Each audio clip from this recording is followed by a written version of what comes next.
یه مسئله این است که در حوزه ممکنه اختلاف نظر وجود داشته باشه در مسائل گوناگون. در مسائل علمی که اختلاف نظر هست، در مسائل جهتگیری‌های فکری که اختلاف نظر هست، در زمینه‌های سیاسی هم اختلاف نظر ممکنه باشه. این اشکال نداره.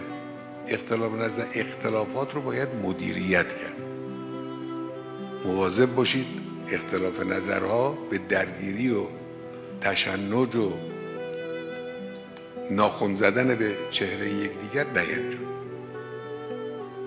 ما در گذشته در سنت و حوزه‌های خودمون داشتیم. حالا من آخرین موردش رو که بخوام عرض بکنم، مرحوم مجتبی قزوینی رضوان الله علیه ملای برجسته بزرگی بود، ضد فلسفه و عرفان در مشهد. ما بنده خودم جزو ارادتمندان ایشون بودم و هستم. مرد واقعا بزرگی بود، اما ایشون سلیقه علمیش این بود، درست ضد فلسفه و ضد عرفان. کتاب هم در این زمینه نوشته بود، تدریس هم میکرد. جزو برجسته ترین شاگردای مرحوم آمیز مهدی اصفهانی بود.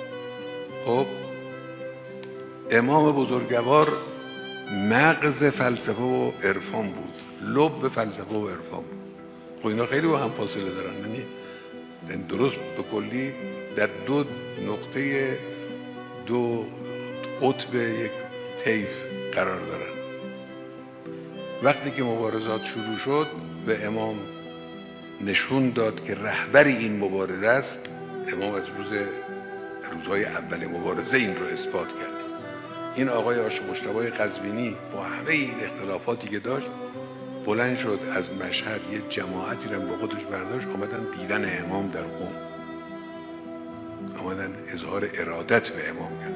تا وقتی ایشون زنده بود، سال 1146 ایشون از دنیا رفت.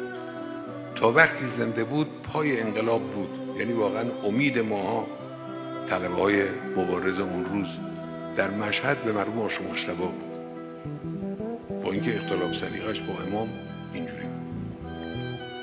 مرحوم آموزش جواد آقای تهرانی ملای دیگری بود در رتبه‌های بعدی از همون جماعت مخالفین فلسفه و عرفان که ما به خدمت ایشون درس هم خونده بود.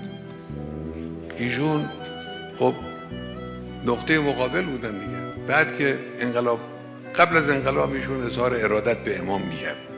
من خودم از ایشون شنیده بودم اظهار ارادت و علاقه به امام رو قبل از پیروزی انقلاب. بعد از پیروزی انقلاب آدم بلند شد رفت جنگ.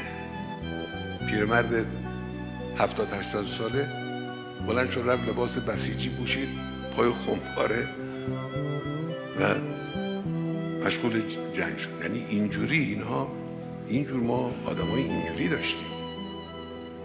اختلاف فکری در این حال اتحاد به معنای واقعی کلمه، لله، فی الله، فی سبیل الله. در قدیم هم داشتیم. مرحوم صاحب حدائق اخباری، البته اخباری واقعا ملا، صاحب حدائق واقعا ملاست، و مرحوم آقا باقر بهبهانی اصولی متمحض قح اصول و در واقع زنده کننده اصول در یه باره از تاریخ حوزه های علمیه ما. این دوتا هر دو کربلا بودن، با هم مباحثات تند و زیادی داشتن. مرحوم صاحب حدائق وصیت کرد که از دنیا رفتم نماز من و آقا باقر بهبهانی بخون، و همین کارم شد. ایشون از دنیا رفت، مرحوم آقا باقر بهبهانی نماز ایشون رو. یعنی این چیزا در حوزه وجود داشت. البته ضدش هم خلافش هم بوده، تضاهمات بیخودی، تعارضای بیجا از اینا هم داشتیم، اما برجستگان ما اینجور بودن. در حوزه از یک طرف طلبه‌های جوان باید ادب را، اطاعت را نسبت به بزرگان حوزه، نسبت به مراجع تقلید حفظ کنه. همونطور که توی همین منشور روحانیت امام رضوان الله علیه همینا هست. اون بزرگان حوزه هم باید حلم را و تحمل رو نسبت به جوانها در نظر داشته باشن. از یک طرف حلم و تحمل لازم، از یک طرف هم ادب و اطاعت لازم.